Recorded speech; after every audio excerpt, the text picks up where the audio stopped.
Yeah, and we have to try it.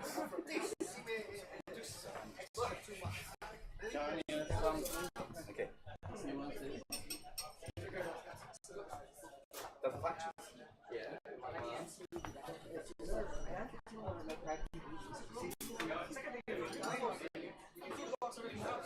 Be loud. Hello, hello, hello.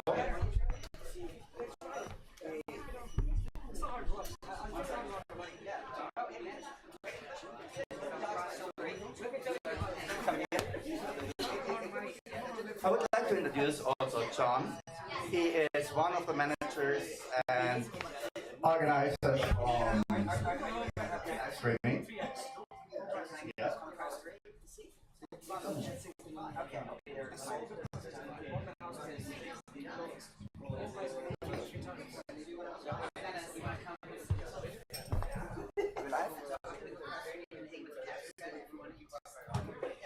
Thank you very much, everyone. Welcome for the first panel from Digitial.Davos.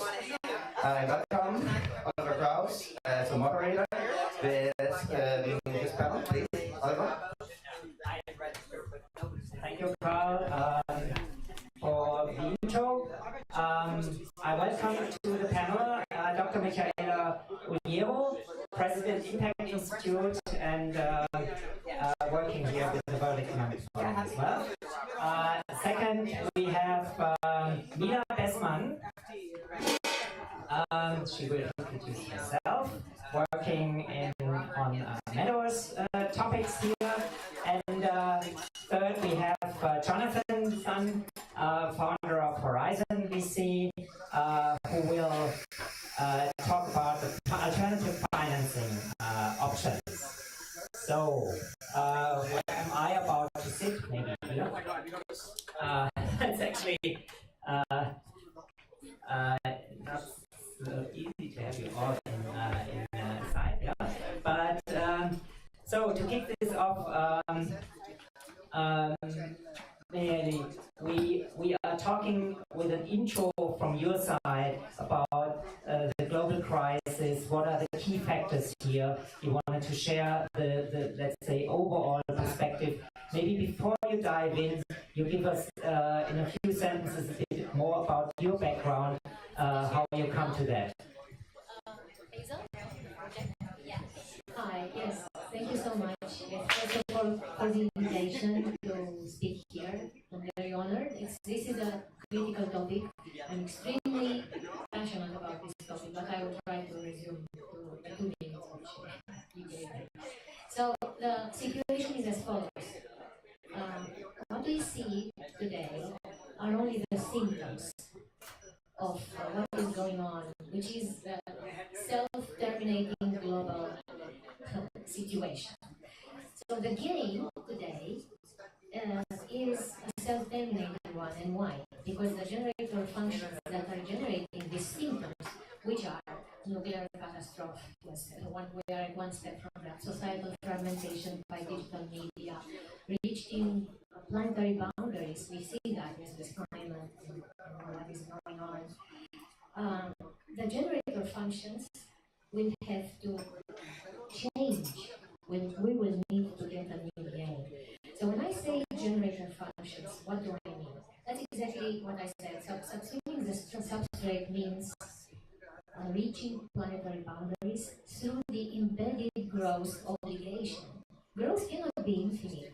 We regard nature like something which has to be used by us. Nature is not capital. Actually, Polanyi has gotten the Nobel Prize because he proved and actually reminded us that nature is not capital, that we are part of nature and we have to think in an integrative manner.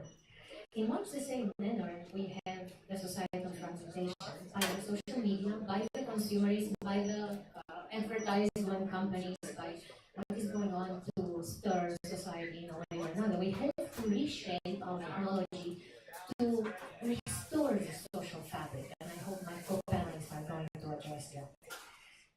So when we are thinking about what are the, so we are reaching this, let's say, self-terminating tipping point. So what's going to happen once we are over the tipping point? We have two things that can happen, and we can already see them happening. One is it can be total dictatorship over the world, like let's control everything because it's not working. Or you can have chaos. But I think with technology, we can actually opt for a better solution, which is collaboration, and at a global scale in a much better manner. And in this way, we can use technology, for example, we can use blockchain, we can use Web3 for transparency, for restoring trust and restoring the social fabric. We can use artificial intelligence to really measure our footprint versus just talking about terms like ESG, which are in the eyes of the beholder, which lead nowhere, and billions of dollars are going wrongfully in that direction. I know my colleague will talk about the financing and doing it right. I will stop here and I will intervene further. You can probably, look at the image. It's digital and recorded, so yes. Thanks. Yeah, Mihaela, thank you very much for this big overview that also, let's say, outlines your perspective on those big topics that have been, for instance, also raised by people like Ray Dalio with his writings about how the society will evolve and how these different factors actually link. Yeah. Just the last thing I want to say towards the exponential effects of technology. We are not trained to think about that. We just think in terms of short-term effects. The externalities have effect in the long term.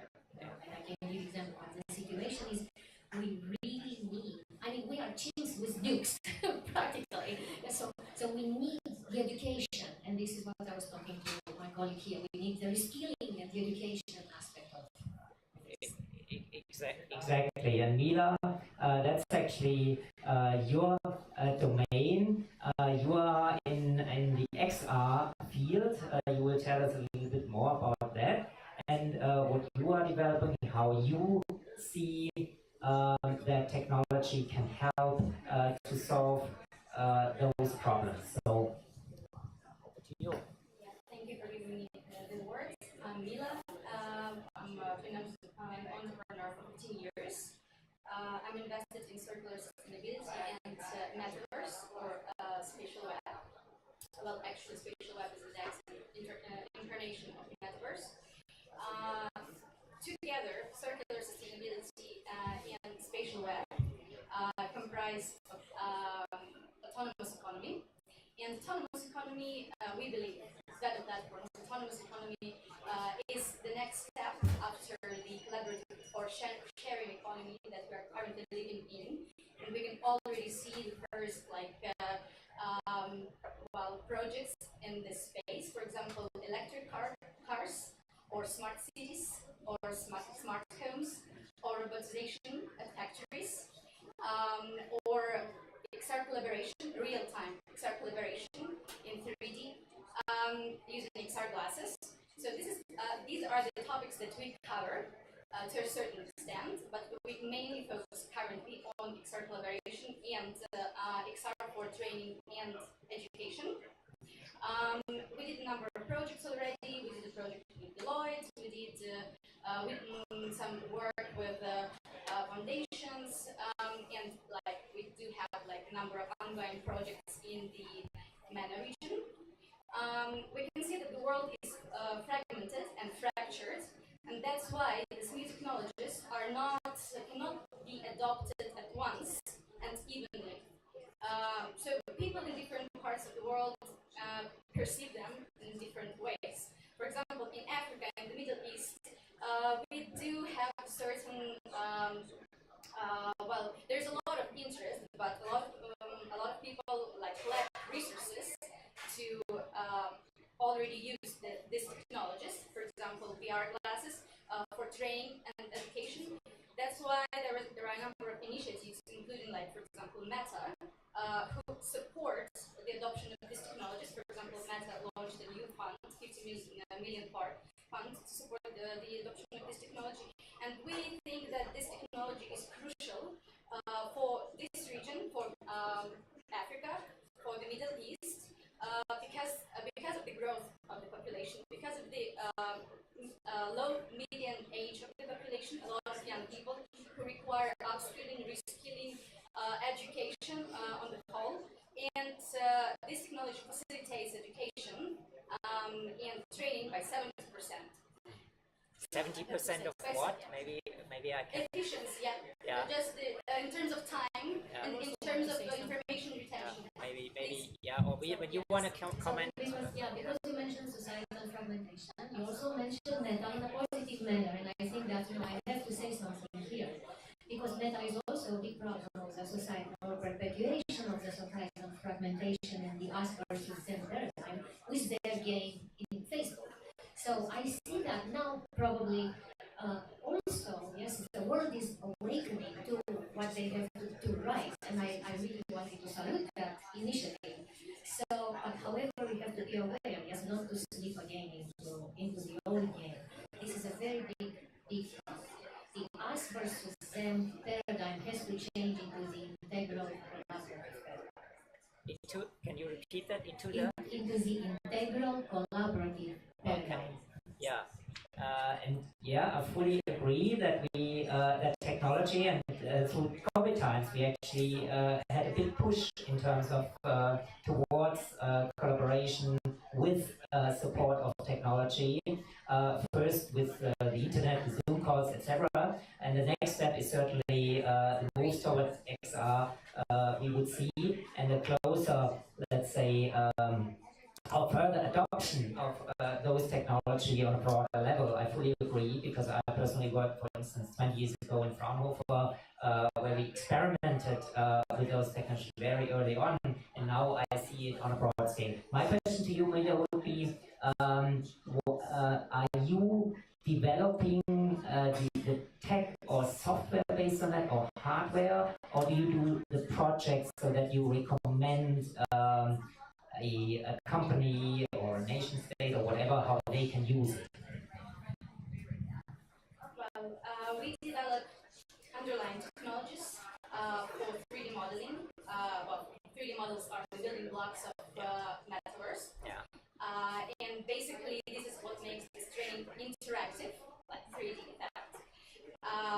At the same time, we do develop on-demand solutions. For example, for Deloitte, the project that we did for Deloitte was an on-demand solution.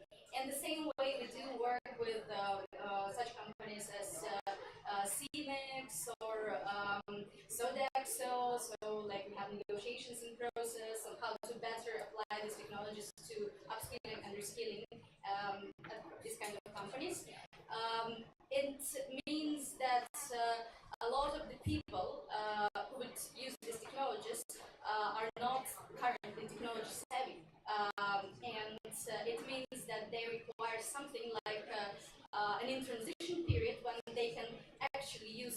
XR glasses, but they are mobile phones, to go through training, and to, those people who have access to XR glasses, VR or AR glasses, they would be able to use this kind of equipment for better, more like immersive effect.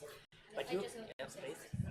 Yes, and I would like to take on from here because her work is a foundation for something even bigger which can address the meta crisis, and that is changing the game. Yes, changing the game from competition to cooperation. And metaverse, of course, is one way in which we play a game, which is we can detach ourselves. We don't have to go to Mars. We don't have to go to the desert with burning men to change the governance game. We can actually experience and experiment in virtual. How would it be? What would our life might be like if we change the rules of the game? And another thing which was upskilling and reskilling the metaverse really has a unique opportunity to do is to actually show people, in that new universe, what can they become, which they can even not think here being caught in the current competitive game. Yeah. So with that, A very, let's say, optimistic and tech optimistic view here, Michaela. Thank you for that. That certainly plays in favor of innovators like Nina and her team. With that, I want to integrate Jonathan here in the discussion because what is needed for innovation is usually always money. And that's where you come into the game, Jonathan. You launched Horizon VC, and you have alternative ways to finance startups and new technologies. And happy to learn more about that. What are you doing differently? Yeah, so thanks for having me on this panel. And I'm passionate about solving global economic challenges through alternative ways of financing businesses. So currently, what's mostly being done is two ends of the extreme. You're funding venture scalable businesses using pure equity, which has that 90% failure rate, or the 5 to 10% or even 1% that go on to achieve 20x return. Or, if you run of the mill, restaurant or, shop or things like that, you go to a bank loan, you got tacked on with interest rates. So that means that, 70 to 80% of businesses that don't fit neatly into either one of those categories don't have good financing instruments or incentive structures that line up with investors and founders, and they're usually forced to bootstrap their way to success, which is not basically a viable route for a lot of underrepresented, founders that don't always come from wealthy backgrounds. So the movement was started in the U.S. with Indie VC when they basically came up with a unique term sheet that essentially creatively combined debt and equity together. And so since then, many other variations have come along. Earnest Capital, now known as Comp Fund, has pioneered the shared earnings agreement.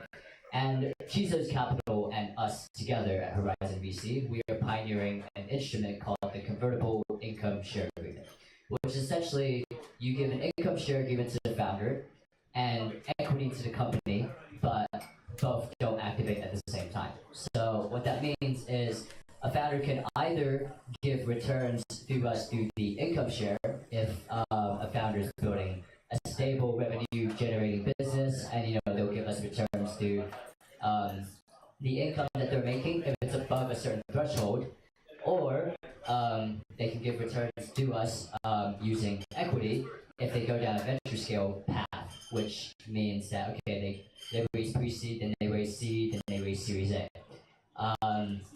And so this unique structure will allow us to never have to pressure a founder on what direction he or she should build a business in.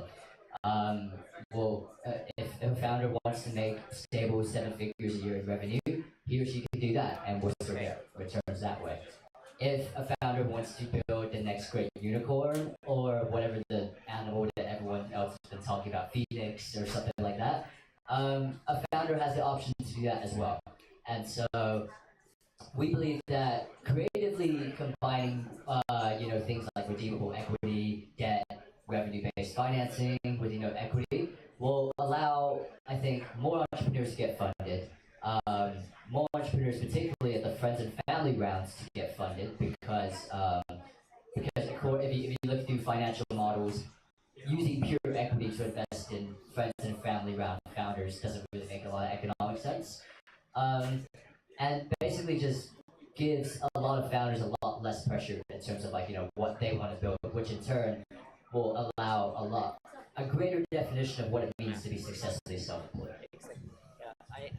I find that quite interesting because I've been working in that field also a lot and experiences with my own startups, what pressure you can feel once you take on VC money, because they basically cannot invest if you're not going to be the next unicorn. Yeah. And at these early stages, it's very difficult. My question to you, Jonathan, would be, what are your, do you have limited partners with certain expectations that gave you the money to invest, or is that your own money from the founders of Horizon VC that you invest into that model? Yeah, it's still early days to be perfectly honest. We are using a combination of our own money and our own friends and family money to currently build out a track record. And we actually just launched this last year. So as everyone knows, VC funds take a while to grow and build out. But we're very, very confident that I think that that LPs will be very, very happy with that model. Yeah. So. So maybe going back to Mila, when you listen to these, how have you been founded? Are you bootstrap revenue finance? Are you VC finance? How did that come about? We're PE finance. PE, okay. So more family office or private equity fund. Yes. And do you feel a lot of pressure from them, because usually they ask, please, Yeah, definitely. yeah. Well, especially the people behind the PE funds, the founders, the investors, and the same problem exists for the family offices. They normally come not from the venture background, not from the technology background. They come from like traditional business, real estate, mining, oil and gas, finance, and they have like different expectations. So it's quite difficult to communicate sometimes. Exactly. I can experience that because I have in one of my ventures myself actually a bank as one of the angel investors, and the discussion is very different in terms of risk, in terms of let's say their ability to sustain, let's say, a downturn and go through a difficult period, and this is very typical for early stage companies. Yes, I completely agree with all your interventions, and you are the expert in finance. And this is confirming that actually also the financial game has to change. Money is flowing in the wrong direction. It's like the big gets bigger, and entrepreneurs really don't get enough funding, and they get a lot of pressure. This embedded growth obligation. I have a question for you. How do we actually support also the 3 billion who are unbanked in order to actually include them in the economy? I wonder if any of you wants to address that. If not, I will be very happy to address. So to repeat your question, you said 3 billion? 3 billion unbanked. How do you support the 3 billion unbanked? That's a good question, right? And I think that it's interesting because I think and I'm not going to pretend that I'm an expert on this topic, but I do think that that some of the what's it called, some of either the Web3 cryptocurrency based institutions, especially. I think what I've noticed around is I think a lot of countries that were the fastest to adopt Web3 and crypto-based financial institutions, I think were the ones that had the most amount of impact on people. I think Vietnam is one of them, and another might be what one country? Is it El Salvador with that one guy on Twitter that's shouting on Twitter? I don't know if he still tweets on Twitter like that, but this stuff is hilarious. So did he ever get around to making? Yeah, maybe you can. So just think this wallets as economic identities. So I don't need a bank account. I can support an entrepreneur who doesn't have a bank account, but I trust that person. And it's like more than the community currency kind of thing within the community. And regarding money as trust, and that's what blockchain brings. So you can track how they're spent, you can track everything. Of course, it's also privacy, but think, a bit outside the box, and this is enabling us to change the financial game into an inclusive game. Yeah, I can coming myself from the blockchain crypto TLC space and heavily working on that. I can fully support it. And in a first world country, we tend to have the view that those solutions don't add value because we have let's say, we are banked, we have bank accounts, we have access, we have a functioning and a largely trustworthy financial system. You cannot say that in South America, so because your money, when you bring it to the bank, it's maybe gone. So my question to you, maybe, and we should wrap it up, I think, right now. I just wanted to give an example of that. Oh, How it can be used with the unbanked. Yeah, please. Yeah, so just what he is doing with the bank, it can be done with the unbanked, with these economic identities as wallets in the following way. So you can actually give credit, yes, with a smart contract, and then ensure that it will be paid back. So that the entrepreneur can, for example, they want to start a fruit stand, he can buy the fruit and then sell them, make a profit and pay back through a smart contract. Yeah. I think that's a very good statement and maybe something to think about for you, Jonathan, how you can grow your fund and gain small limited partners here. And then actually the value that you add is also a reflection of those teams so that they can be sure that you invest in the right companies that deliver that return. Now, maybe a quick wrap up. We've seen here an overview from Michaela on the challenges we are facing. We've seen the view from the angle of XR and Metaverse from Mila, what they can contribute, especially in the terms of education, HR, upskilling, and you've seen from Jonathan the financing or innovative methodologies to finance, which are, so to speak, Web 2.5 or Finance 2.5 solutions from my perspective. And maybe if I might say, this is a way how we see a trajectory and evolution. Coming out, we won't see probably a revolution in that space, also with all the Web3 crypto topics, also the XR, VR solutions that are out there. It takes time. Hopefully we are fast enough. Yeah? And with that, maybe for one last sentence from everybody of you, we want to close it. So what I'd like you to remain is think about very seriously whatever action you take.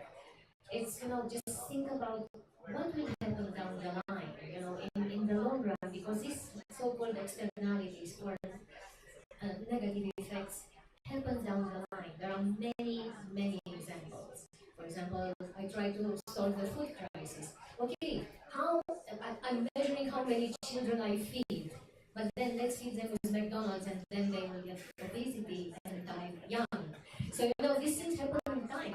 We have to learn to think holistically, yes, and especially in the long run. Holistic view, great point. And yes, and foresight. Mila. The adoption of new technologies always takes a little bit of effort, so I'd like to invite people to take this effort, be curious, be courageous, and do their best, experiment, because at least this step will take you much further than any discussions, talks, readings. Just buy the glasses and try them. Yeah. Yeah, I don't have much else to add other than alternative financing is going to be a great way to fund the entrepreneurs of the future. I'm around at Davos. If anybody liked what I said, come meet me somewhere. Yeah. Great. So give them a hand here, the great panelists and the great insights. Thank you very much.